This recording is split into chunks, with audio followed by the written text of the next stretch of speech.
আমি দিতে চলেছি $10,000 তাকে। আমার টাকা ও ও আমি একটা নিলাম। ও, এ আমার কলা। এবার রিংটা পরিয়ে দাও। এটার জন্য ক্ষমা করো, এটা দিয়ে কিনে নিও। ও ও এই মুভিটা কিন্তু সত্যি খুব ভালো, আমি দেখতে। ও মাই গড, ও এটার জন্য ক্ষমা করো।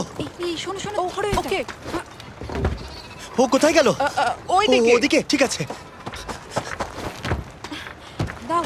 আরে হেল্প করার জন্য কিছু তো দাও। আমার টাকা ফেরত দাও। আরে এটা টাকাটা দিয়ে যাও। আরে এই, আমার টাকা দাও। দাঁড়াও, ধরো ওকে, ধরো ধরো। এবার কি করব? জিমি চলে এসো। তুমি শিওর? ওকে চলো চলো, ওকে ফলো করো। আরো জোরে চলো, আমার ওই ব্রিফকেসটা ফেরত চাই। আরে সাবধানে এই আমার টাকা ফেরত দাও। যাও নিয়ে নাও। এই তুমি কে? বেরিয়ে এসো। কে তুমি? কে কে কে তুমি? বেব, আমি তোমার সাথে একটু সময় কাটাতে চেয়েছিলাম। তুমি আমাকে বলতে পারতে তাহলে